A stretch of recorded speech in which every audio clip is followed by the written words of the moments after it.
Nah, artinya sementara yang kita lihat ini adalah persoalan yang sangat kompleks sekali gitu. Bukan hanya kompleks dalam bentuk saya sedang melawan misalnya perusahaan jahil gitu ya, perusahaan yang dolim, yang jahat lah gitu. Tapi juga ternyata ini juga ada kalau saya lihat ada keterkaitan gitu antara birokrasi yang ada gitu. Artinya sedangkan ketika kita bicara birokrasi ya kan harusnya mereka lah yang mengurus kami sebagai rakyat gitu. Karena keberadaan kami sebagai rakyat juga kan ini ada kaitannya juga dengan keberadaan mereka sebagai pengelola negara gitu. Nah, ini yang apa namanya yang saya anggap satu hal yang saya pikir secara pikiran saya mustahil untuk kami selesaikan gitu. Tapi ternyata ya alhamdulillah mungkin ini skenario Allah makar Allah gitu. Saya diundang gitu kan. Pertama di catatan demokrasi, terus kedua di ELC, akhirnya ini jadi booming, jadi viral gitu. Justru ya mungkin inilah cara Allah untuk membantu kami sebagai nelayan kecil gitu. Untuk bagaimana ini disampaikan ke mereka terutama ya para pemangku kebijakan itu. Ya. Ini udah sampai ada reaksi dari Presiden Prabowo kan? Iya. Yang memerintahkan pagar laut dibuka. Iya, dicabut. Nah cuman kan artinya nggak boleh juga.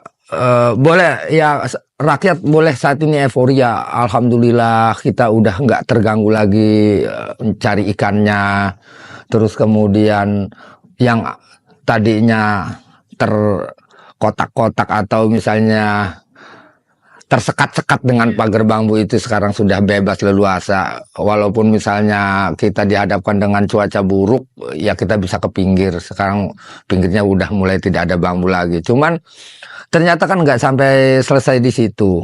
Artinya kalau memang itu adalah pelanggaran, ya harus ditindak dong pelanggarnya gitu kan. Ya. Kalau saya lihat ini bukan pelanggaran sepele ya, karena yang laut itu kan simbol kedaulatan negara. Jadi saya lihat ada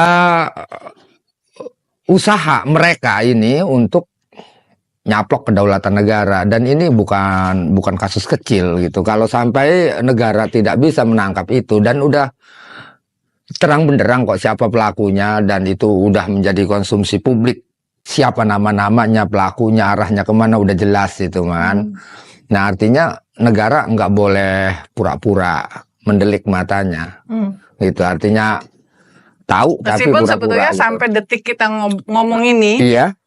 Belum ada termasuk dari pihak pemerintah yang memberikan statement resmi yang membiayai dan menyuruh pembangunan pagar laut itu siapa kan belum sebetulnya sampai detik ini belum. Yang ada adalah ternyata kemudian sudah ini rame, ternyata ditemukan sudah dari websitenya ATR BPN Bumi itu ketemulah itu ada ternyata kawasan yang 573 sekian hektar itu ada 263 SHGB yang sudah diterbitkan sejak 2022 2023 kan. Tapi kan sampai detik ini belum ada nih jawaban, termasuk yang pertanyaan Pak Karni di ILC, siapa sebetulnya yang membangun? Kan sampai detik ini belum ada. Ya, jadi kita memang nggak bisa diem terus gitu, nggak bisa euforia ya. Nggak bisa. Artinya ini saya melihat negara mulai saat ini mau berani bertindak tegas nggak? Artinya gini, kata orang tua dulu, negara diktator itu pasti akan menganggap logika itu penjahat. Karena logika pasti bilang yang A itu A, yang B itu B, yang salah itu salah, yang benar itu benar. Lalu kemudian pemerintahan kita saat ini dia mau menggunakan gaya berpikir seperti apa? Kalau dia mau melakukan hukum berpikirnya adalah logika, udah jelas tangkap. Kalau nggak ditangkap, wah ini ada apa?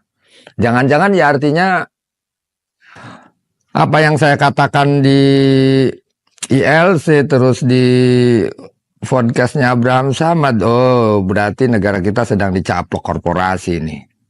Ditelan mentah-mentah oleh korporasi. Makanya kan udah saya jelaskan, jika negara tidak berani ya serahkan deh ke rakyat gitu.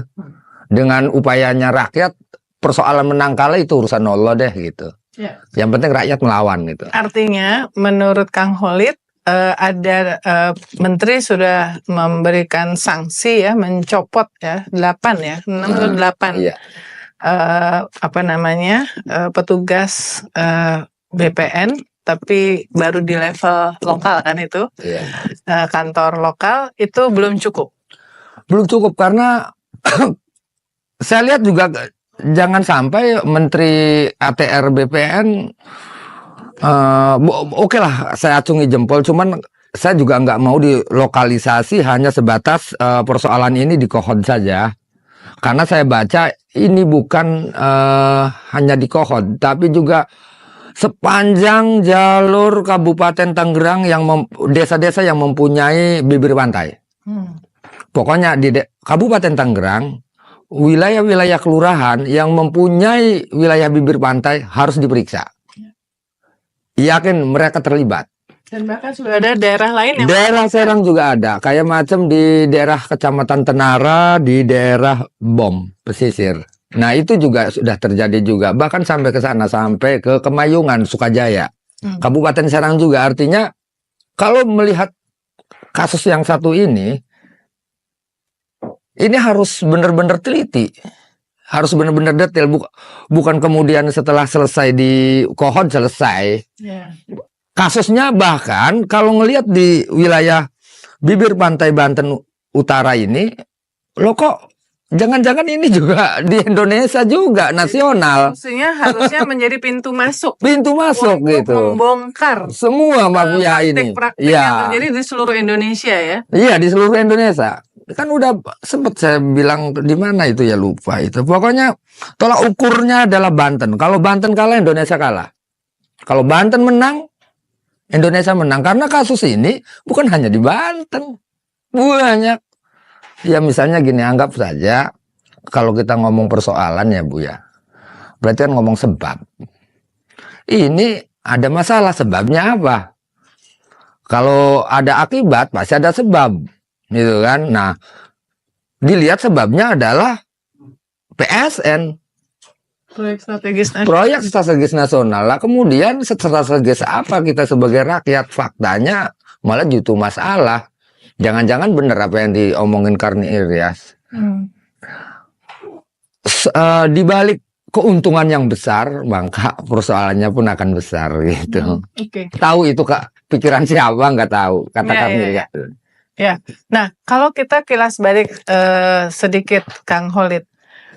Momen pertama Kang Khalid tergugah, resah dengan adanya, mana yang lebih dulu, pagar laut atau PSN? Dan itu kapan?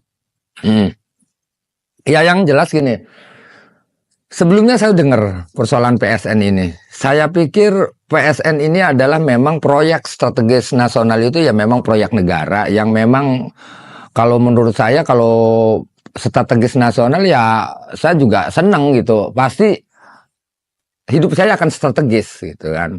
Harusnya menguntungkan rakyat. Iya, kalau ngomong strategis nasional berarti ngomong strategis untuk rakyat gitu. Jadi segala-galanya pasti strategis. Makanya misalnya kita cari tempat, kalau strategis tempatnya pasti mahal harganya. Lah berarti ada kehidupan yang layak dan enak gitu buat rakyat. Alhamdulillah. Cuman ini kan ternyata di awalnya memang saya di laut dulu, persoalan di laut. Jadi banyak pagar-pagar gitu, kemudian mengganggu aktivitas saya. Saya juga tanya, ini punya siapa? Oh bukan punya saya. Ini punya kamu? Bukan. Ini punya proyek apa? Proyek PIK 2 kata. Itu kata ini apa namanya, teman-teman nelayan yang memang retorialnya di situ, yang sehari-harinya di situ. Dan kebetulan saya itu kan teman-teman juga banyak di wilayah Tangerang, termasuk di Muncung, di Kronjo, itu memang basis lah, banyak kawan di situ. Nah, saya tanya-tanya juga ternyata, nah semakin saya ingin tahu persoalan ini, ternyata banyak juga persoalan-persoalan yang saya ketahui, termasuk persoalan daratnya juga, persoalan pengurugan, tanah, apa namanya, sawah ditimbun, terus kemudian kali ditimbun, itu saya temukan juga di lapangan. Lah makin dalam ini kok, waduh ini kok dolim gitu. Dolim gitu kan. Nah makanya kemudian saya tuh kebetulan ombudsman juga sidak gitu kan. Pertama kali sidak di Lapangan Ombudsman Pusat itu sidak dengan saya. Dan saya bilang ke ombudsman, kata saya pikir ini bukan strategis nasional, tapi ini adalah penjajahan nasional. Saya bilang gitu sama ombudsman. Kenapa? Ya saya tunjukin nih. Coba menurut Bapak layak atau tidak? Ini laut kok dikapling-kapling seperti ini. Kira-kira kata saya kalau buat budidaya kerang hijau masuk nggak? Enggak juga. Kalau buat budidaya rumput laut masuk nggak? Enggak juga. Jadi yang masuk tuh justru ketika kita lihat dari atas seperti kapling sketsa kotak-kotak tambak tanah. Wah kata saya ini berarti kan ada jual beli laut. Fakta ternyata kan. Ketika kita analisis seperti itu fakta. Ternyata ada SAM, ternyata ada HGB yang dikeluarkan. Makanya polisi selama ini membiarkan karena menganggap bahwa itu ada legal gitu ya. Legal karena ada SHGB-nya gitu ya. Lah ya kan lagi-lagi sejauh mana hukumnya HGB atau SHM di atas laut gitu aja kan. Nah seharusnya sebenarnya mah Kapolri nih, Listio Sigit ya namanya ya. Kapolri itu ya. Masih Listio Sigit. Listio Sigit ya hadir dong. Jelas itu kan. Kalau misalnya misal ya anggap butuh informasi segala macam ya bisa ngobrol-ngobrol sama rakyat tuh. Gitu. Rakyat punya banyak mata, punya banyak pengetahuan di bawah. Jelas orangnya. Kalau misalnya kurang kuat saksinya ya kita kasih data-data yang akurat itu. Kang Holid kan dari Desa Pontang dan itu banyak juga nelayan di situ. Iya. Jadi dari awal, kalau boleh nggak diceritain dari awal sampai sekarang itu gimana? Apakah Kang Holid sendirian punya kesadaran itu, tapi sebetulnya keresahan itu sudah dirasakan oleh teman-teman nelayan di Desa Pontang yang juga mungkin seperti Kang Holid juga melautnya juga sampai ke area pagar laut ini. Ya sebenarnya biasanya kalau misalnya keresahan saya keganggu secara pribadi, mungkin saya masih bisa sabar gitu. Ya masih bisa menahan diri untuk tidak melakukan hal-hal yang saya anggap ini ngebuang waktu atau ngebuang tenaga kan. Karena setiap individu kan punya persoalan individunya masing-masing. Nah karena ini saya lihat keresahan ini bukan hanya terjadi di diri saya, tapi juga justru malah saya melihat bahayanya itu malah justru 200 tahun ke depan. Malah saya melihat bahayanya bukan hanya orang Banten, orang Tangerang, orang Serang aja. Bahayanya justru lebih ke tingkat negara yang hilang dicaplok oleh penjajah. Saya melihat itu. Karena saya melihat lebih luas gitu ketika saya melihat sebagian-sebagian gitu. Walaupun memang secara pemikiran gini, 50 duren tidak bisa disebut manis kalau belum dicoba satu persatu, gitu kan? Adalah itu ininya deduksi induksi gitu kan. Nah, ketika udah sebagian kita cicipi manis, maka bisa dipastikan duren ini manis dari tumpukan 50 buah itu. Walaupun memang idealnya harus dimakan semua 50 buah itu, manis enggak. Tapi kalau kita ngelihat sebagian persoalan di Serang, di Tangerang, ini seperti saya ngelihat Indonesia ini, waduh lagi dicaplok ini. Kalau kata netizen-netizen yang humor-humor itu mah cuma langit doang yang nggak dipagerin. Belum gitu kan. Belum tahu gimana caranya. Gimana caranya itu kan magerin langit gitu kan. Nah, sementara saya lihat kalau kita ngelihat ini anggaplah oligarki atau korporasi, ini korporasi rakus, nggak pernah kenyang.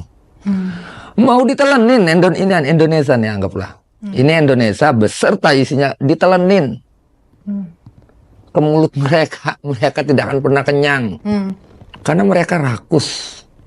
Kenapa saya ngomong itu? Karena saya melihat fakta yang ada di lapangan. Lah ya bayangin nggak? Ada orang punya tambak nggak mau dijual. Bagaimana cara membelinya? Ya diuruk dulu sungainya biar nggak ada sirkulasi air. Dengan tidak adanya sirkulasi air, otomatis kan salinitas airnya tinggi. Akhirnya ikan kan nggak kuat dengan salinitas tinggi, kadar garamnya tinggi. Begitu juga sawah nggak mau dijual, irigasinya ditutup lagi biar nggak keairan. Otomatis kan yang namanya padi kan butuh air. Ya ujung-ujungnya bagaimana supaya dijual?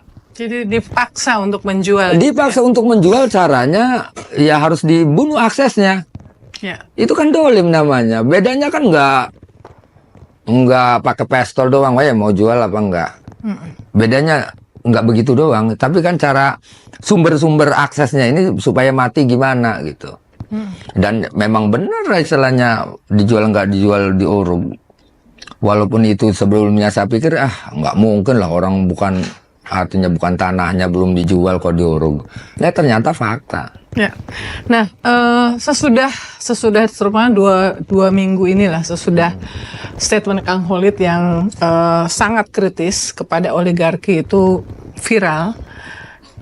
Apa yang terjadi? Ada tekanan-tekanan atau apakah ada yang mengontak Kang Khalid yang meminta supaya jangan deh diem? Karena ini sekarang saya lihat nih ada 1, 2, 3, 4, 5, 6, 7 yang teman-teman Kang Khalid yang mendampingi kemana-mana. Ya memang kalau hanya sebatas telepon kemudian ya jangan macem-macem lah di urusan ini, udah mendingan kamu fokus saja. Kalau memang ini kerja fokus, ini kalau butuh kerjaan tinggal bilang apa gitu. Terus kalau enggak persis apa yang diomong di LC itu, udah yuk Lid, kalau memang kamu mau berbuat baik kepada masyarakat, mau ngebelain masyarakat, ya udah kumpulin berapa masalah-masalah yang ada di lapangan yang belum dibayar segala macam, yuk kita selesaikan bareng. Nanti misalnya kalau harganya 50.000 per meter, nanti ada kasih spasi 20.000. Berarti 70.000, yang 20 buat saya. Kalau kita hitung jumlah dari Tangerang sana, dari Kampung Muara sampai Moncong udah berapa? Udah minimal kan ratusan hektar, ribuan hektar kan. Ya bisa kaya raya mendadak. Bisa kaya raya ngedadak. Cuman kan justru persoalannya saya pikirkan bukan bagaimana saya harus kaya raya kemudian banyak uang bisa berkuasa atau bisa ngatur apapun, kemudian saya bisa keren, bisa kalau ngomong istri bisa 5, bisa 10. Kemudian saya juga akhirnya semena-mena lagi karena lalai dalam diberikan kekuasaan materi banyak. Bukan itu tujuan saya adalah ini negara mau dibawa kemana, udah itu aja sih saya mah. Enggak jadi masalah, saya mah dari kurun saya biarin dia miskin, tapi kurun ke anak saya. Nah ngomong anak saya ini bukan cuman pribadi ya, anak seluruh Indonesia gitu. Bukan anak saya, tapi anak-anak generasi bangsa seluruh Indonesia. Ini mau diapakan gitu, negara ini mau diapakan. Oke lah saya miskin, enggak jadi masalah. Seadanya. Cuman ini saya lihat mau dibawa kemana ini negara, kok negara. Ini tadi siapa yang dari pihak mana yang nawarin yang 50.000 bisa nanti spare 20.000, jadi 70.000 yang 20.000-nya per meter buat Kang Khalid gitu, dari pihak mana? Ya dari pihak sana lah, dari pihak pembebas gitu. Lah ngomong ininya kalau ngomong ini mah, kalau memang ada masalah 24 kali jam kita selesaikan. Kita belum pernah memberikan pembayaran kepada bukan warisannya. Terus kemudian saya tentang maaf, yang Bapak omong itu tidak sesuai dengan fakta yang ada. Iya, orang-orang mereka lah gitu. Orang-orang mereka yang mencoba untuk itu. Ya itu salah satunya kan. Terus kemudian ada lagi misalnya kalau sebutnya intimidasi, ini intimidasi psikologi kali ya modelnya ya. Kayak model gini. Mereka ini tahu rumah saya. Tahu kalau mau ngomong mau matiin saya juga udah jelas wih, gampang lah saya mau dicarinya rumahnya. Nah, tapi si intimidasi ini dia harus ke rumah ibunya kawan saya, sehingga ibunya ini nanya, ini Khalid ini siapa gitu kan. Seolah-olah saya ini kemudian biar dijauhin teman-teman. Biar teman-teman tuh takut nemenin saya, berjuang sama saya, membela yang hak, kemudian mereka meninggalkan saya. Nah, teman-teman saya ini juga nggak bisa nolak karena yang ngomong tuh ibunya, orang tuanya. Kalau menolak juga, kalau di sana kan ada masih, jangan nolak orang tua gitu ini kan. Nah, itu kadang kekalahan saya di situ. Jadi masing-masing menjauhi gitu. Takut resiko kan. Karena dianggapnya mungkin bagaimana supaya saya ini adalah penjahat. Kayak contoh misalnya kemarin ini kan ada tuh yang mencoba untuk melaporkan saya ke Barreskrim Polri. Mereka tuduhan saya adalah berita hoak dan membuat keonaran gitu. Lah ya kita nggak tahu namanya persepsi orang kan. Ya tinggal nilai aja gitu. Yang bikin onar itu siapa. Nah kayak model hal-hal ini kan kita bisa lihat satu. Bisa jadi orang ini ingin nongol dan ingin dicolek oleh pihak aguan. Perusahaan lah gitu kan. Biar dia dikondisikan oh dia adalah ngelawan ini nih. Kedua bisa jadi ini juga ngecek ombak gitu kan. Bagaimana reaksi netizen ketika seorang Khalid mau dilaporin. Kalau geriaknya gelombangnya nggak besar ya tinggal diterusin gitu. Kalau gelombangnya besar tunggu dulu. Yang paling berbahaya itu menurut saya ketika isu persoalan ini sepi. Misalnya nih para netizen nih, wah pada ngejar saya nih kan, inilah gitu kan. Nah, ketika netizen ini sepi, udah isunya udah tenggelam. Media ya, netizen dan media. Ya, netizen, media udah mulai tenggelam tentang saya. Ini justru yang paling berbahaya buat saya. Nah, itu juga harus saya siapkan supaya selamat seperti apa. Saya sadar betul bahwa saya dalam posisi yang tidak baik. Dan terancam. Saya sadar itu, walaupun kesadaran saya masih sifatnya insting gitu. Insting saya bahwa saya bahaya, tapi ya nggak boleh juga kita harus takut secara over, berlebihan, kemudian akhirnya ternyata saya penakut gitu. Misalnya begini, karena kita ini hati-hati penting, cuman karena terlalu hati-hati, terlalu over hati-hati, jadinya penakut gitu. Kalau penakut yang berjuang ya udah dari awal aja kita nggak usah berjuang. Tapi kan sebetulnya apa yang menjadi kepedulian Kang Khalid di awal ketika di awal mungkin waktu ombudsman itu ya disampaikan kan kemudian ternyata terbukti ya. Maksudnya sekarang terbukti ternyata benar ada SHGB-nya dicabut. Artinya kan itu ada fakta bahwa ada pelanggaran ya.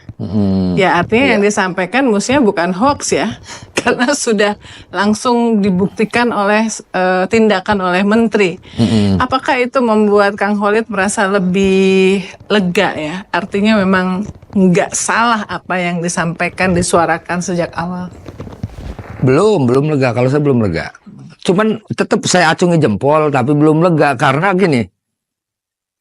Oke lah itu pelanggaran ininya. Nah biasanya ya tinggal ombudsman ini dia mempunyai rekomendasi apa terkait masalah keterlibatan PEK 2 proyek PEK 2 yang di PSN kan ini gitu kan, karena ini juga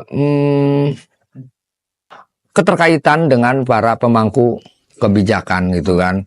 Nah terus kemudian ombudsman dia, kalau lembaga ombudsman itu kan dia mungkin nggak bisa nangkap tapi dia bisa mengeluarkan rekomendasi. Nah tinggal rekomendasi ombudsman seperti apa? Kalau rekomendasi ombudsman ini maladministrasi terkait proyek PEK 2 ya. Administrasi doang kan? Iya, administrasi. Ya berarti kan kalau ngomong gini. Ada gula pasti ada semut.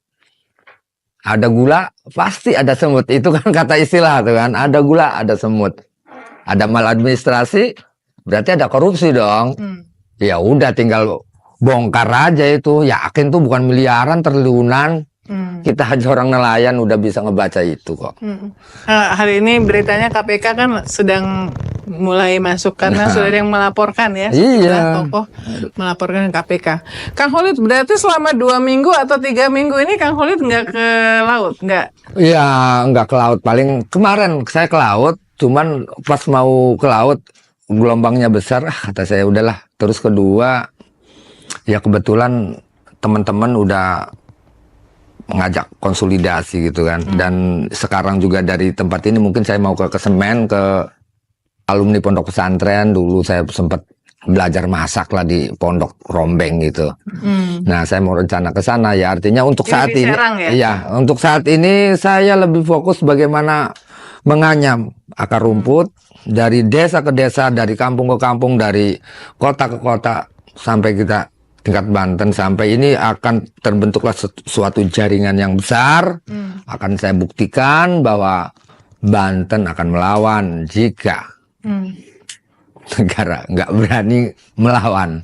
Udah itu rencananya. Artinya saat ini mungkin lihat aja reaksinya seperti apa. Walaupun kita hanya sebatas menjuantahkan kata-kata atau pemikiran aja, bagaimana supaya itu masuk ke pemikiran seluruh Indonesia. Dari mulai tukang cangkul, guru-guru gitu kan, tukang ojek, tukang nasgor, nasi goreng, tukang warteg, seluruh lapisan masyarakat Indonesia dengar gitu. Dan saya juantahkan perlawanan ini kepada mereka bahwa Indonesia bukan sedang baik-baik saja, tapi sedang tidak baik, dan ini bahaya. Tinggal Pak Prabowo, presiden kita, mau berpihak ke mereka atau ke rakyat. Itu aja sih pilihannya. Pak Prabowo tinggal mau memilih dulmun, dolim, kalau bahasa Pontangnya pepeteng, ya. Pepeteng, kegelapan. Mau milih ke kegelapan, gengnya Jokowi dan kroni-kroninya, atau mau ke rakyat. Tinggal itu aja. Nah, itu dua-duanya, milih A, milih B, ada resikonya. Seperti juga yang sedang saya lakukan saat ini. Milih diam resiko, milih melawan juga resiko. Diam mati, melawan mati. Mending melawan. Diam, ditindas. Melawan juga mati. Ya mending melawan. Minimal ketika saya melawan, anak cucu saya tercerahkan nanti kelak. Daripada saya diam ditindas, tapi anak cucu kita terus ditindas. Nggak boleh itu, harus melawan. Rakyat Indonesia harus bangkit melawan. Gitu. Sempat ketemu, karena kan sesudah itu banyak pejabat-pejabat, termasuk anggota DPR yang naik speedboat, mendekat ke pagar laut, apa segala macam ya. Kang Khalid sendiri terakhir ke area situ kapan? Ya, jadi pas hari itu kebetulan ada 3 titik ya. Satu di Kerunjuk, di Pulau Cangkir, kedua di Ketapang, ketiga di Tanjung Pasir. Karena saya juga harus ngelihat aktivitas teman-teman di Kerunjuk seperti apa. Saya kebetulan di Tanjung Pasir itu ketinggalan. Udah pada pulang gitu, termasuk teman-teman dari kelompok Pak Said juga udah pada pulang. Nah, iya tetap saya cuman paling saya bisa menyemangati masyarakat bahwa kalian bukan sendiri. Tidak mungkin ada desa Serang gitu kan, misalnya kota Serang, Kabupaten Serang dan kota Serang dan Cilegon yang lainnya kalau tidak ada kota Tangerang, bahwa kita adalah satu kesatuan yang nggak bisa dipisah kata saya, dan kita disatukan oleh laut itu satu, nggak terpisah, dan begitu juga senusantara ini gitu. Jadi nggak terpisah, kita satu, dan jika ada apa-apa dengan persoalan kerakyatan, maka siapa lagi kalau bukan kita yang melawan rakyat? Mengandalin siapa lagi kalau kondisinya seperti ini gitu. 2 pertanyaan terakhir, Kang Khalid. Saya kebetulan lulusan Institut Pertanian Bogor. Alhamdulillah. Selalu dibilang bahwa petani dan nelayan itu lapisan masyarakat yang sedihnya itu banyak yang miskin, ya, terutama nelayan. Ya. Saya ingin tahu keseharian Kang Khalid dan teman-teman nelayan ini sebetulnya gimana kondisinya. Ya. Ya sebenarnya kalau kita pertama kita di petani ya, persoalan petani itu satu kelangkaan pupuk, ya kan. Kedua juga kadang hak atas air juga masalah. Artinya belum ada peraturan daerah atau apa bentuknya yang mengatur tentang kebutuhan petani tentang air. Misalnya si A punya sawah 1 hektar, kebutuhan airnya berapa? Itu juga nggak diatur. Justru malah air lebih cenderung dihisap oleh kebutuhan-kebutuhan industri. Kebutuhan industri kertas, kaca, segala macam. Nah ini juga nggak diatur. Walaupun dengan alasan bikin lagon-lagon bahwa kita udah punya tampungan sendiri segala macam. Kedua ya persoalan pengetahuan tentang bagaimana petani itu paham dengan hara tanah. Gitu kan, mengelola tanahnya dengan baik. Walaupun dalam kelangkaan pupuk, bagaimana petani juga harus bikin pupuk sendiri secara organik. Nah, kalau nelayan? Ini petani, ini juga masih banyak hal. Nah, nelayan gitu kan. Bagaimana supaya nelayan ini dia hanya tidak terbatas kepada nelayan tradisional seperti saya. Kalau untuk bikin perahu gede kan ratusan juta gitu ya, karena saya nggak sanggup bikin perahu yang lebih gede ya perahu apa adanya, jokong atau sampan. Yang penting minimal saya hari ini dapat ikan untuk anak istri saya makan hari ini, minimal itu aja dulu. Dan kalau kita hitung-hitung bahan bakar, minimal meres lah, misalnya keluarnya 50.000 ya dapat 50.000 minimal itulah gitu kan. Apalagi kalau ada lebih mah alhamdulillah gitu. Nah, maksudnya ini kan seharusnya ya kan pemerintah tahu itu, persoalan itu tahu, cuman sejauh mana mau memajukan pertanian, mau memajukan nelayan, sedangkan saya pikir sering saya audiensi gitu kan sama DKP, sama Dinas Pertanian, kata saya tolong dong ini didongkrak gitu kan, bahwa ini lo pejuang protein, ini lo pejuang karbohidrat. Kalau nggak ada karbohidrat gimana ini negara gitu kan? Kalau nggak ada protein gimana? Misalnya anggaplah negara Indonesia krisis karbohidrat, krisis pangan dan krisis protein. Apa jadinya? Tentara juga nggak bisa ngangkat senjata gitu kan? Nah ini harus diperhatikan gitu. Nah jangan kemudian program macam-macam banyak triliunan duit jadi program, fakta di lapangannya ternyata nol. Artinya di sini jangan-jangan di bawah juga punya ternakan-ternakan, kantong-kantong yang memang sengaja untuk ngebobolin program pemerintah yang sebenarnya itu bukan petani, itu juga bukan nelayan. Malah justru kadang-kadang yang model nelayan-nelayan seperti saya itu malah justru nggak diberikan bantuan atau di apalah gitu. Karena kenapa? Saya paling nggak mau diajak cincai orangnya. Nih bantuan, ada bantuan jaring. Harusnya sekian dananya, tapi kita potong sekian. Oh nggak bisa, ini hak kita. Nah yang nggak bisa diajak cincai, udah nggak dapat. Tinggal, karena masih bisa juga dibentuk nelayan-nelayan yang lain, yang nelayan gadungan. Kalau di model ILC mah staf desa kok, perwakilan nelayan. Bagaimana kita dapat pengetahuan yang? Kang Hol itu udah berapa tahun jadi nelayan? Kalau ngomong berapa tahun mah ya. Tapi saya belum tahu detailnya ya. Kata orang tua saya mah lahirnya juga di perahu. Udah di perahu. Jadi orang tuanya memang nelayan di situ ya, desa Pontang itu ya. Iya, artinya kalau ngomong misalnya umur saya 47, berarti selama 47 saya jadi nelayan karena lahirnya di perahu gitu. Tapi siapa yang paling menginspirasi Kang Holid? Karena tadi apa yang disampaikan tuh otodidak ya, wisdom, pengetahuan, kepedulian itu luar biasa. Iya sebenarnya mah kalau ngomong hujah lah, ngomong hujah. Saya lebih cenderung ke hujah empiris, pengalaman. Nah, pengalaman saya mungkin karena sering dibebak persoalan. Ya kan, dulu saya dihadapkan dengan persoalan tambang pasir, yang itu materialnya juga buat reklamasi Jakarta. Dari mulai tahun 2004 baru selesai itu 2016 itu. Itu.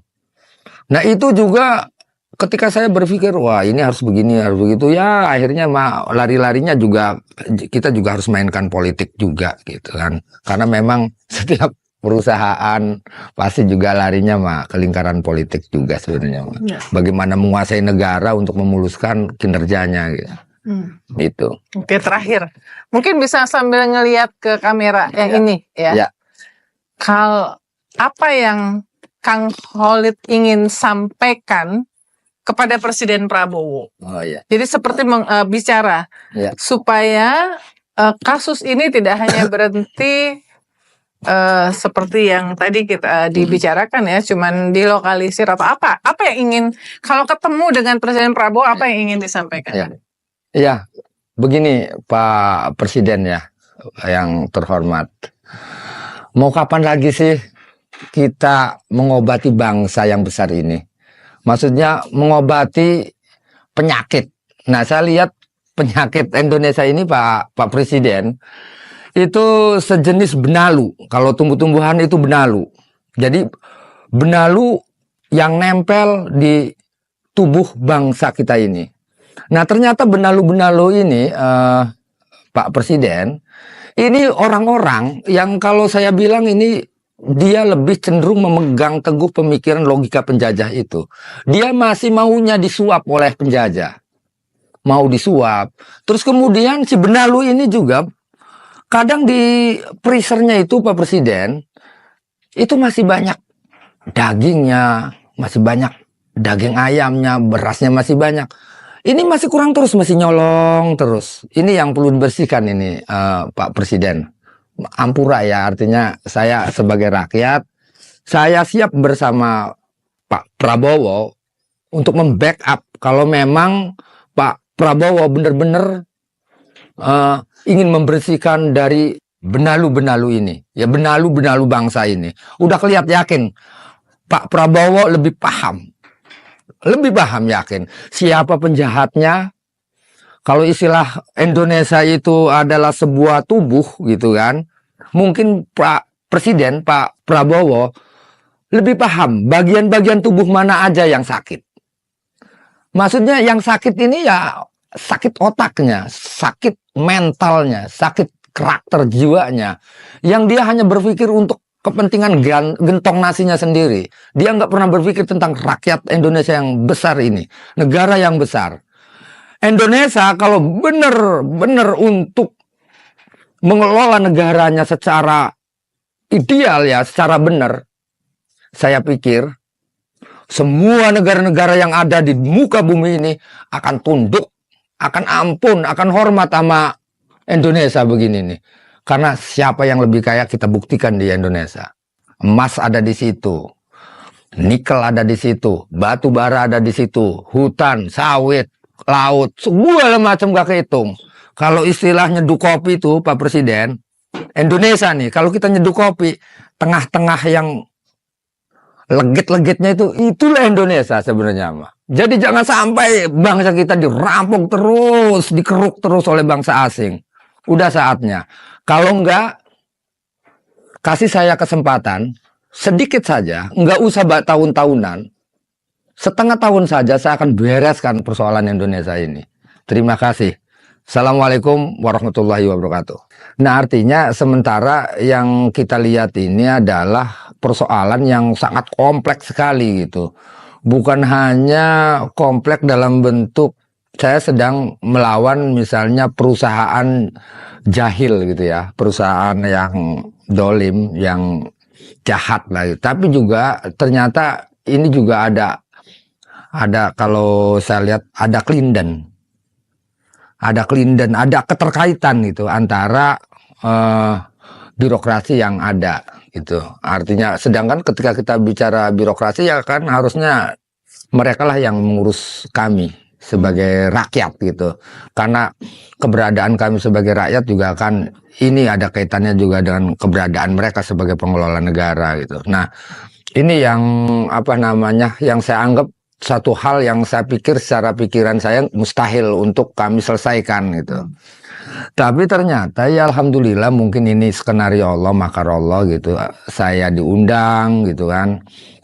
Pertama di catatan demokrasi. terus kedua di ELC, akhirnya ini jadi booming, jadi viral gitu. Justru ya mungkin inilah cara Allah untuk membantu kami sebagai nelayan kecil gitu, untuk bagaimana ini disampaikan ke mereka, terutama ya para pemangku kebijakan itu. Ya, ini udah sampai ada reaksi dari Presiden Prabowo kan, iya, yang memerintahkan pagar laut dibuka. Iya, dicabut. Nah, cuman kan artinya nggak boleh juga. Boleh ya, rakyat boleh saat ini euforia. Alhamdulillah kita udah nggak terganggu lagi mencari ikannya. Terus kemudian yang tadinya terkotak-kotak atau misalnya tersekat-sekat dengan pagar bambu itu sekarang sudah bebas leluasa. Walaupun misalnya kita dihadapkan dengan cuaca buruk, ya kita bisa ke pinggir. Sekarang pinggirnya udah mulai tidak ada bambu lagi. Cuman ternyata kan nggak sampai selesai di situ. Artinya kalau memang itu adalah pelanggaran, ya harus ditindak dong pelanggarnya gitu kan. Kalau saya lihat ini bukan pelanggaran sepele ya, karena yang laut itu kan simbol kedaulatan negara. Jadi saya lihat ada usaha mereka ini untuk nyaplok kedaulatan negara, dan ini bukan kasus kecil gitu. Kalau sampai negara tidak bisa menangkap itu, dan udah terang benderang kok siapa pelakunya, dan itu udah menjadi konsumsi publik, siapa nama-namanya, pelakunya, arahnya kemana, udah jelas itu kan. Nah artinya negara nggak boleh pura-pura mendelik matanya, gitu. Artinya tahu tapi meskipun pura-pura sebetulnya gitu. sampai detik kita ngomong ini, Iya. belum ada termasuk dari pihak pemerintah yang memberikan statement resmi yang membiayai Iya. dan menyuruh pembangunan pagar laut. Itu siapa kan belum sebetulnya. Sampai Iya, detik ini belum. Yang ada adalah ternyata kemudian sudah ini rame, ternyata ditemukan sudah dari apa namanya, dari websitenya ATR BPN Bumi itu ketemulah itu ada ternyata kawasan yang 573 sekian hektar itu ada 263 SHGB yang sudah diterbitkan sejak 2022-2023 kan. Tapi kan sampai detik ini belum ada nih jawaban, termasuk yang pertanyaan Pak Karni di ILC, siapa sebetulnya yang membangun? Kan sampai detik ini belum ada. Ya, jadi kita memang nggak bisa diem terus gitu, nggak bisa euforia ya. Nggak bisa. Artinya ini saya melihat negara mulai saat ini mau berani bertindak tegas nggak. Artinya gini, kata orang tua dulu, negara diktator itu pasti akan menganggap logika itu penjahat. Karena logika pasti bilang yang A itu A, yang B itu B, yang salah itu salah, yang benar itu benar.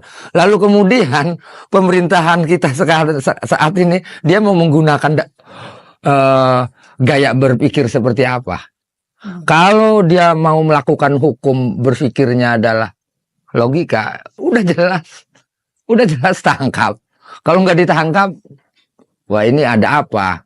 Jangan-jangan ya artinya apa yang saya katakan di ILC terus di podcastnya Abraham Samad, oh berarti negara kita sedang dicaplok korporasi nih. Ditelan mentah-mentah oleh korporasi. Makanya kan udah saya jelaskan, jika negara tidak berani ya serahkan deh ke rakyat itu. Dengan upayanya rakyat, persoalan menang kalah itu urusan Allah deh gitu. Ya. Yang penting rakyat melawan gitu. Artinya menurut Kang Khalid ada menteri sudah memberikan sanksi ya, mencopot ya 6 atau 8 iya. Apa namanya petugas BPN, tapi baru di level lokal kan itu, iya. Kantor lokal itu belum cukup. Belum cukup karena saya lihat juga jangan sampai Menteri ATR BPN, oke lah saya acungi jempol, cuman saya juga nggak mau dilokalisasi hanya sebatas persoalan ini di Kohod saja. Karena saya baca ini bukan hanya di Kohod, tapi juga sepanjang jalur Kabupaten Tangerang yang desa-desa yang mempunyai bibir pantai. Pokoknya di Kabupaten Tangerang, wilayah-wilayah kelurahan yang mempunyai wilayah bibir pantai harus diperiksa. Yakin mereka terlibat. Dan bahkan sudah ada daerah lain yang daerah Serang juga ada, kayak macam di daerah Kecamatan Tenara, di daerah Bom pesisir. Nah itu juga sudah terjadi juga, bahkan sampai ke sana, sampai ke Kemayungan, Sukajaya, Kabupaten Serang juga. Artinya kalau melihat kasus yang satu ini harus benar-benar teliti, harus benar-benar detail, bukan kemudian setelah selesai di Kohon selesai. Kasusnya bahkan kalau ngelihat di wilayah bibir pantai Banten Utara ini, lo kok jangan-jangan ini juga di Indonesia juga nasional. Maksudnya harusnya menjadi pintu masuk. Pintu masuk gitu. Membongkar semua mafia ini. Praktik yang terjadi di seluruh Indonesia ya. Iya, di seluruh Indonesia. Kan udah sempet saya bilang di mana itu ya, lupa itu. Pokoknya tolak ukurnya adalah Banten. Kalau Banten kalah, Indonesia kalah. Kalau Banten menang, Indonesia menang. Karena kasus ini bukan hanya di Banten, banyak. Ya misalnya gini, anggap saja kalau kita ngomong persoalan ya Bu ya, berarti kan ngomong sebab. Ini ada masalah, sebabnya apa? Kalau ada akibat pasti ada sebab, gitu kan. Nah, dilihat sebabnya adalah PSN, proyek strategis nasional. Lah kemudian strategis apa kita sebagai rakyat? Faktanya malah justru masalah. Jangan-jangan benar apa yang diomongin Karni Ilyas. Di balik keuntungan yang besar, maka persoalannya pun akan besar gitu. Tahu itu Kak, pikiran siapa nggak tahu, kata Karni Ilyas. Ya. Nah, kalau kita kilas balik sedikit Kang Khalid. Momen pertama Kang Khalid tergugah, resah dengan adanya, mana yang lebih dulu, pagar laut atau PSN? Dan itu kapan? Ya yang jelas gini, sebelumnya saya dengar persoalan PSN ini. Saya pikir PSN ini adalah memang proyek strategis nasional, itu ya memang proyek negara yang memang kalau menurut saya kalau strategis nasional ya saya juga senang gitu. Pasti hidup saya akan strategis gitu kan. Harusnya menguntungkan rakyat. Iya, kalau ngomong strategis nasional berarti ngomong strategis untuk rakyat gitu. Jadi segala-galanya pasti strategis. Makanya misalnya kita cari tempat, kalau strategis tempatnya pasti mahal harganya. Lah berarti ada kehidupan yang layak dan enak gitu buat rakyat. Alhamdulillah. Cuman ini kan ternyata di awalnya memang saya di laut dulu, persoalan di laut. Jadi banyak pagar-pagar gitu kemudian mengganggu aktivitas saya. Saya juga tanya, ini punya siapa? Oh bukan punya saya. Ini punya kamu? Bukan. Ini punya proyek. Proyek apa? Proyek PIK 2 kata. Itu kata ini apa namanya, teman-teman nelayan yang memang retorialnya di situ, yang sehari-harinya di situ. Dan kebetulan saya itu kan teman-teman juga banyak di wilayah Tangerang, termasuk di Muncung, di Kronjo, itu memang basis lah, banyak kawan di situ. Nah saya tanya-tanya juga ternyata, nah semakin saya ingin tahu persoalan ini, ternyata banyak juga persoalan-persoalan yang saya ketahui, termasuk persoalan daratnya juga, persoalan pengurugan tanah, apa namanya, sawah ditimbun, terus kemudian kali ditimbun, itu saya temukan juga di lapangan. Lah makin dalam ini kok, waduh ini kok dolim gitu, dolim gitu kan. Nah makanya kemudian saya itu kebetulan ombudsman juga sidak gitu kan. Pertama kali sidak di Lapangan Ombudsman Pusat itu sidak dengan saya. Dan saya bilang ke ombudsman, kata saya pikir ini bukan strategis nasional, tapi ini adalah penjajahan nasional. Saya bilang gitu sama ombudsman. Kenapa? Ya saya tunjukin nih. Coba menurut Bapak layak atau tidak? Ini laut kok dikapling-kapling seperti ini. Kira-kira kata saya kalau buat budidaya kerang hijau masuk nggak? Enggak juga. Kalau buat budidaya rumput laut masuk enggak? Enggak juga.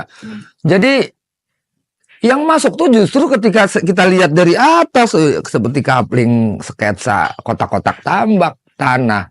Wah, kata saya ini berarti kan ada jual beli laut. Fakta ternyata kan. Ketika kita analisis seperti itu fakta. Ternyata ada SHM, ternyata ada HGB yang dikeluarkan. Makanya polisi selama ini membiarkan karena menganggap bahwa itu ada legal gitu ya. Iya. Legal karena ada SHGB-nya gitu ya.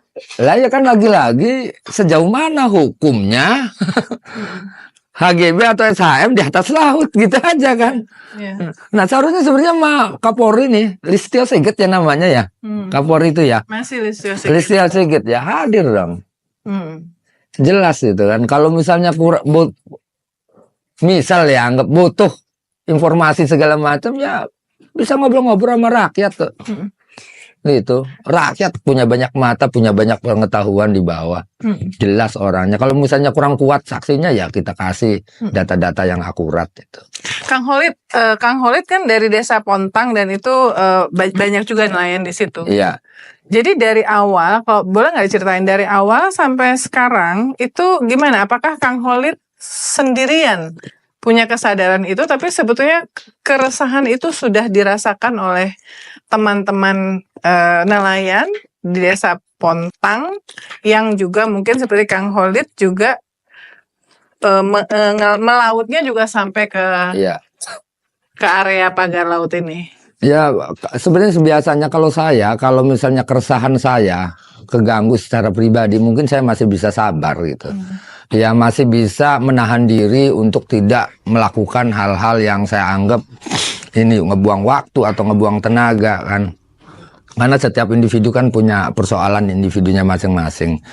Nah karena ini saya lihat keresahan ini bukan hanya terjadi di diri saya, tapi juga justru malah saya melihat bahayanya itu malah justru 200 tahun ke depan. Malah saya melihat bahayanya bukan hanya orang Banten, orang Tangerang, orang Serang aja. Bahayanya justru lebih ke tingkat negara yang hilang dicaplok oleh penjajah. Saya melihat itu. Karena saya melihat lebih luas gitu ketika saya melihat sebagian-sebagian gitu. Walaupun memang secara pemikiran gini, 50 duren tidak bisa disebut manis kalau belum dicoba satu persatu, gitu kan? Adalah itu ininya deduksi induksi gitu kan. Nah, ketika udah sebagian kita cicipi manis, maka bisa dipastikan duren ini manis dari tumpukan 50 buah itu. Walaupun memang idealnya harus dimakan semua 50 buah itu, manis enggak. Tapi kalau kita ngelihat sebagian persoalan di Serang, di Tangerang, ini seperti saya ngelihat Indonesia ini, waduh lagi dicaplok ini. Kalau kata netizen-netizen yang humor-humor itu mah cuma langit doang yang nggak dipagerin. Belum gitu kan. Belum tahu gimana caranya. Gimana caranya itu kan magerin langit gitu kan. Nah, sementara saya lihat kalau kita ngelihat ini anggaplah oligarki atau korporasi, ini korporasi rakus, nggak pernah kenyang. Mau ditelenin Indonesia nih anggaplah. Ini Indonesia beserta isinya ditelenin ke mulut mereka tidak akan pernah kenyang karena mereka rakus. Kenapa saya ngomong itu? Karena saya melihat fakta yang ada di lapangan. Lah ya bayangin nggak? Ada orang punya tambak nggak mau dijual. Bagaimana cara membelinya? Ya diuruk dulu sungainya biar nggak ada sirkulasi air. Dengan tidak adanya sirkulasi air, otomatis kan salinitas airnya tinggi.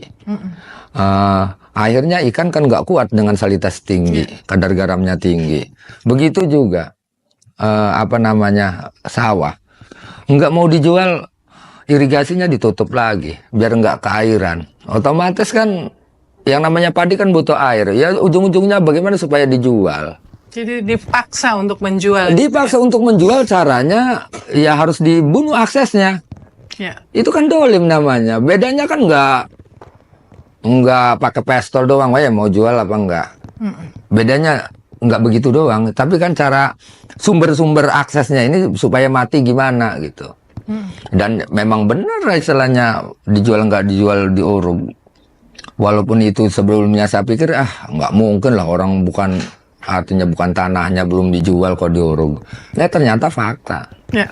Nah, sesudah terutama dua minggu inilah, sesudah statement Kang Khalid yang sangat kritis kepada oligarki itu viral, apa yang terjadi? Ada tekanan-tekanan atau apakah ada yang mengontak Kang Khalid yang meminta supaya jangan deh diem, karena ini sekarang saya lihat nih ada 1, 2, 3, 4, 5, 6, 7 yang teman-teman Kang Khalid yang menemani, mendampingi kemana-mana. Ya memang kalau hanya sebatas telepon kemudian ya jangan macem-macem lah di urusan ini, udah mendingan kamu fokus saja. Kalau memang ini kerja fokus, ini kalau butuh kerjaan tinggal bilang apa gitu. Terus kalau enggak persis apa yang diomong di LC itu, udah yuk Lid, kalau memang kamu mau berbuat baik kepada masyarakat, mau ngebelain masyarakat, ya udah kumpulin berapa masalah-masalah yang ada di lapangan yang belum dibayar segala macam, yuk kita selesaikan bareng. Nanti misalnya kalau harganya 50.000 per meter, nanti ada kasih spasi 20.000, berarti 70.000, yang 20 buat saya. Kalau kita hitung jumlah dari Tangerang sana, dari Kampung Muara sampai Moncong, udah berapa, udah minimal kan ratusan hektar, ribuan hektar kan. Ya bisa kaya raya mendadak. Bisa kaya raya ngedadak. Cuman kan justru persoalannya saya pikirkan bukan bagaimana saya harus kaya raya kemudian banyak uang bisa berkuasa atau bisa ngatur apapun, kemudian saya bisa keren, bisa kalau ngomong istri bisa 5, bisa 10. Kemudian saya juga akhirnya semena-mena lagi karena lalai dalam diberikan kekuasaan materi banyak. Bukan itu tujuan saya adalah ini negara mau dibawa kemana, udah itu aja sih saya mah. Enggak jadi masalah, saya mah dari kurun saya biarin dia miskin, tapi kurun ke anak saya. Nah ngomong anak saya ini bukan cuman pribadi ya, anak seluruh Indonesia, gitu. Bukan anak saya, tapi anak-anak generasi bangsa seluruh Indonesia. Ini mau diapakan gitu, negara ini mau diapakan. Oke lah saya miskin, enggak jadi masalah. Seadanya. Cuman ini saya lihat mau dibawa kemana ini negara, kok negara. Ini tadi siapa yang dari pihak mana yang nawarin yang 50.000 bisa nanti spare 20.000, jadi 70.000, yang 20.000-nya per meter buat Kang Khalid gitu, dari pihak mana? Ya dari pihak sana lah, dari pihak pembebas gitu. Lah ngomong ininya apa namanya, kalau ngomong ini mah, kalau memang ada masalah 24 kali jam kita selesaikan. Kita belum pernah memberikan pembayaran kepada bukan warisannya. Terus kemudian saya tentang, maaf, yang Bapak omong itu tidak sesuai dengan fakta yang ada. Iya, orang-orang mereka lah gitu. Orang-orang mereka yang mencoba untuk itu. Ya itu salah satunya kan. Terus kemudian ada lagi misalnya kalau sebutnya intimidasi, ini intimidasi psikologi kali ya modelnya ya. Kayak model gini, mereka ini tahu rumah saya, tahu kalau mau ngomong mau matiin saya juga udah jelas, gampang lah saya mau dicarinya rumahnya. Nah tapi si intimidasi ini dia harus ke rumah ibunya kawan saya, sehingga ibunya ini nanya, ini Khalid ini siapa gitu kan.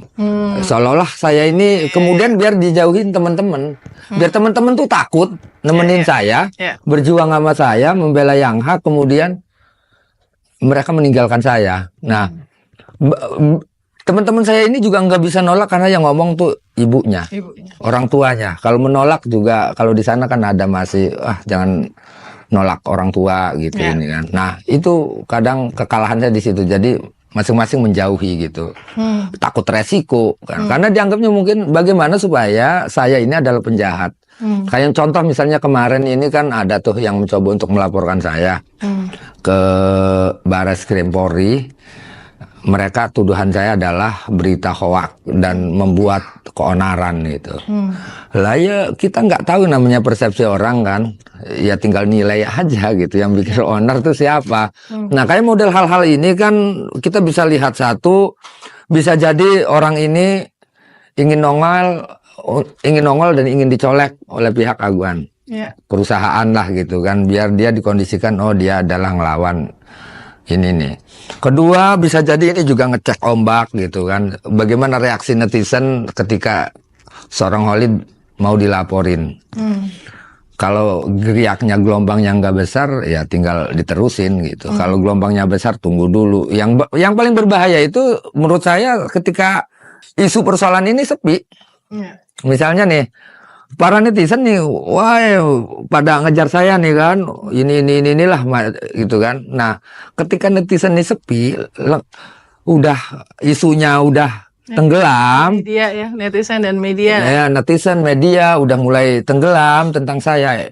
Ini justru yang paling berbahaya buat saya. Nah, itu juga harus saya siapkan supaya selamat seperti apa. Saya sadar betul bahwa saya dalam posisi yang tidak baik. Dan terancam. Saya sadar itu, walaupun kesadaran saya masih sifatnya insting gitu. Insting saya bahwa saya bahaya, tapi ya nggak boleh juga kita harus takut secara over, berlebihan, kemudian akhirnya ternyata saya penakut gitu. Misalnya begini, karena kita ini hati-hati penting, cuman karena terlalu hati-hati, terlalu over hati-hati, jadinya penakut gitu. Kalau penakut yang berjuang ya udah dari awal aja kita nggak usah berjuang.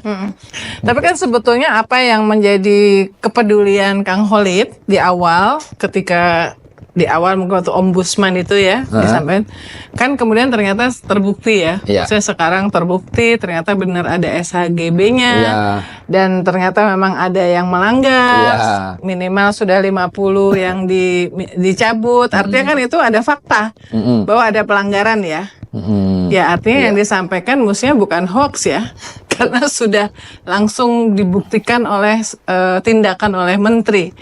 Apakah itu membuat Kang Khalid merasa lebih lega ya? Artinya memang nggak salah apa yang disampaikan, disuarakan sejak awal.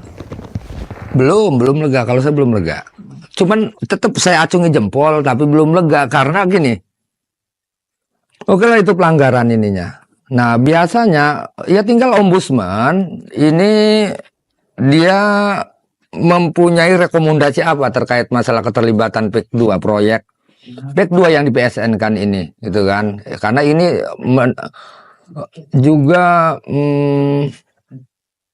keterkaitan dengan para pemangku kebijakan gitu kan. Nah terus kemudian ombudsman dia, kalau lembaga ombudsman itu kan dia mungkin nggak bisa nangkap tapi dia bisa mengeluarkan rekomendasi. Nah tinggal rekomendasi ombudsman seperti apa? Kalau rekomendasi ombudsman ini maladministrasi terkait proyek PEK 2 ya administrasi ulang kan? Iya, administrasi. Ya berarti kan kalau ngomong gini, ada gula pasti ada semut. Ada gula pasti ada semut, itu kan kata istilah tuh kan, ada gula ada semut. Ada maladministrasi berarti ada korupsi dong. Ya udah tinggal bongkar aja itu, yakin tuh bukan miliaran, triliunan. Kita aja orang nelayan udah bisa ngebaca itu kok. Hari ini beritanya KPK kan sedang mulai masuk karena sudah ada yang melaporkan ya. Iya. Tokoh melaporkan ke KPK. Kang Khalid berarti selama 2 minggu atau 3 minggu ini Kang Khalid nggak ke laut, nggak? Iya, nggak ke laut. Paling kemarin saya ke laut, cuman pas mau ke laut gelombangnya besar, kata saya udahlah. Terus kedua, ya kebetulan teman-teman udah mengajak konsolidasi gitu kan. Dan sekarang juga dari tempat ini mungkin saya mau ke Kesemen, ke alumni pondok pesantren. Dulu saya sempat belajar masak lah di pondok Rombeng gitu. Nah saya mau rencana ke sana ya, artinya untuk saat ini ya, untuk saat ini saya lebih fokus bagaimana menganyam akar rumput dari desa ke desa, dari kampung ke kampung, dari kota ke kota, sampai kita tingkat Banten, sampai ini akan terbentuklah suatu jaringan yang besar. Akan saya buktikan bahwa Banten akan melawan jika negara nggak berani melawan.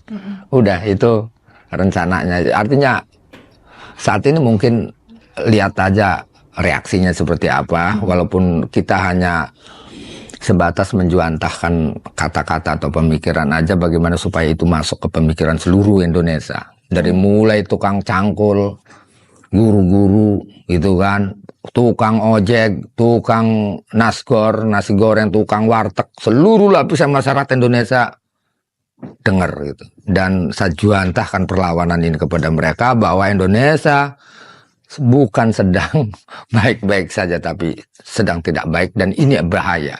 Tinggal Pak Prabowo, presiden kita, mau berpihak ke mereka atau ke rakyat. Itu aja sih pilihannya. Pak Prabowo tinggal mau memilih dulmun, dolim, kalau bahasa Pontangnya pepeteng, pepeteng, kegelapan. Mau milih ke kegelapan, gengnya Jokowi dan kroni-kroninya, atau mau ke rakyat. Tinggal itu aja. Nah itu dua-duanya milih A, milih B, ada resikonya. Seperti juga yang sedang saya lakukan saat ini. Milih diam resiko, milih melawan juga resiko. Diam mati, melawan mati. Mending melawan. Diam ditindas. Melawan juga mati. Ya mending melawan. Minimal ketika saya melawan, anak cucu saya tercerahkan nanti kelak. Daripada saya diam ditindas, tapi anak cucu kita terus ditindas. Nggak boleh itu, harus melawan. Rakyat Indonesia harus bangkit melawan.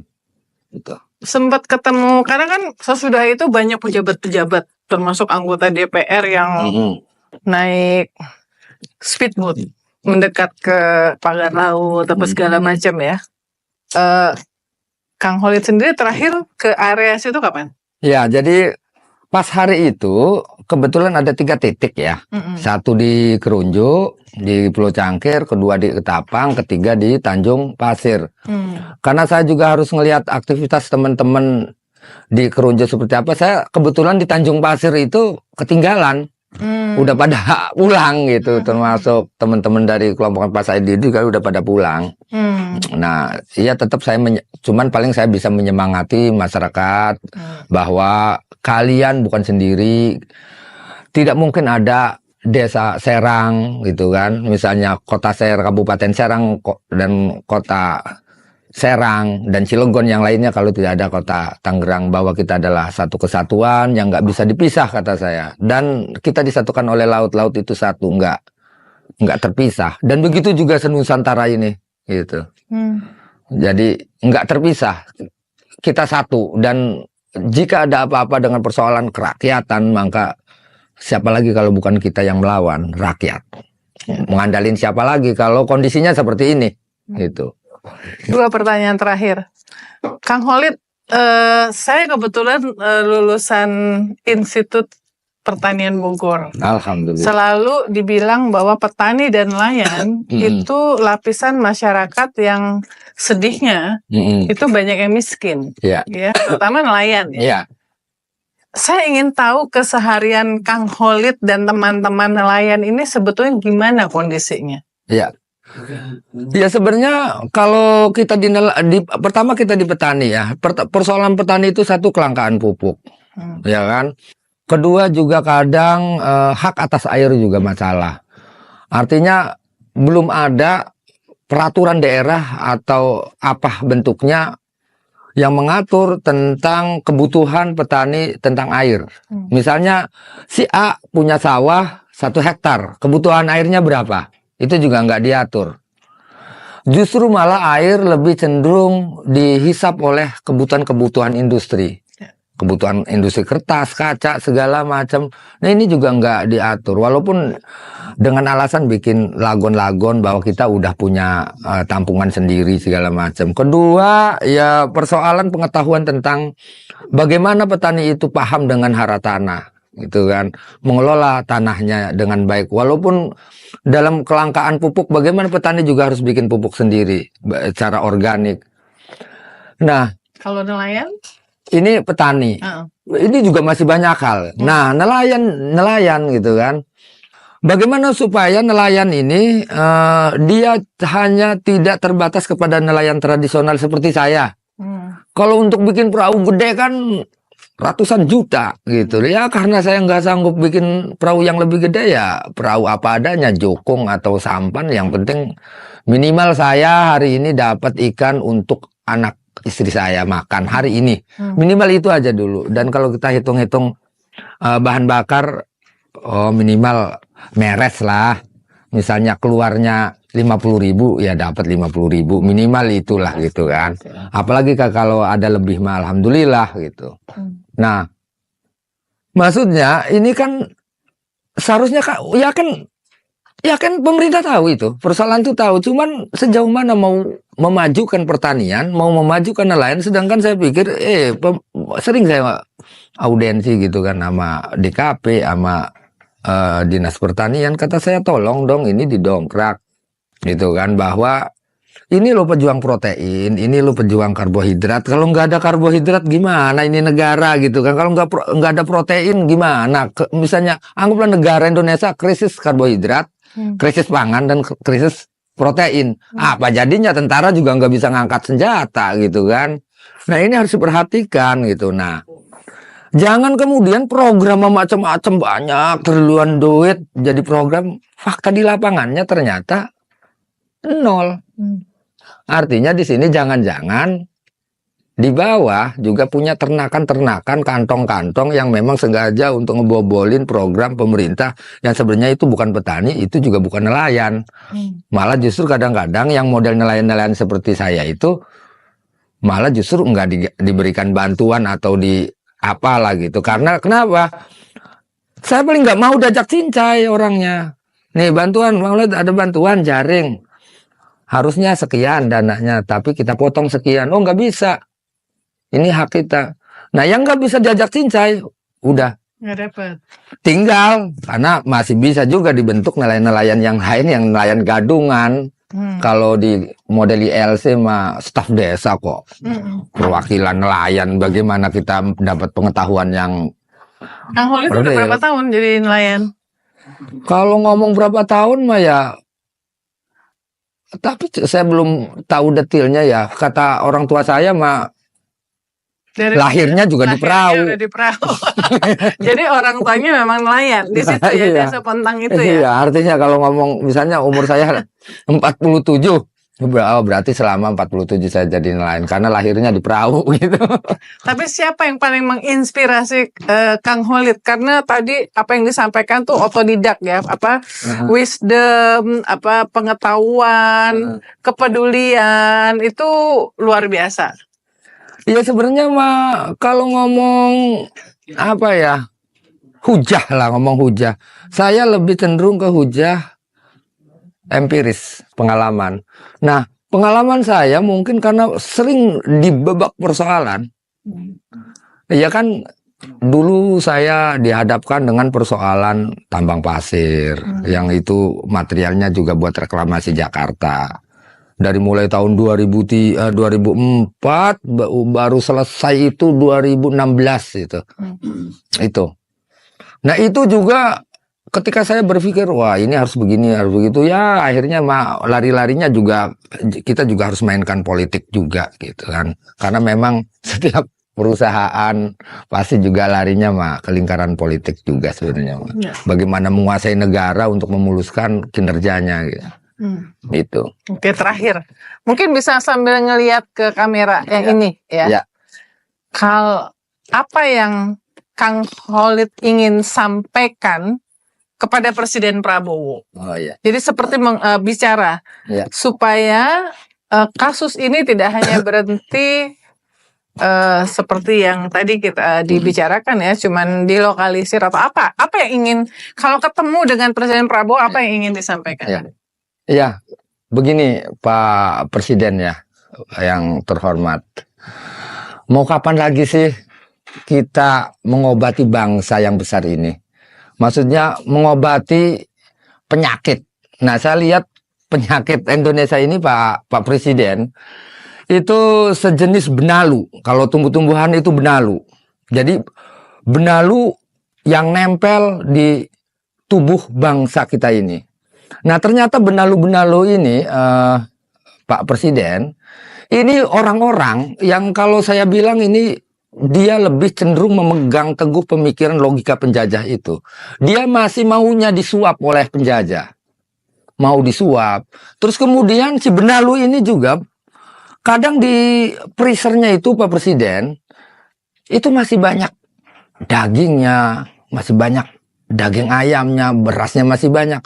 Ini masih kurang terus, masih nyolong terus. Ini yang perlu dibersihkan ini, Pak Presiden. Ampura ya, artinya saya sebagai rakyat, saya siap bersama Pak Prabowo untuk membackup kalau memang Pak Prabowo benar-benar ingin membersihkan dari benalu-benalu ini. Ya, benalu-benalu bangsa ini. Udah kelihatan yakin, Pak Prabowo lebih paham yakin siapa penjahatnya.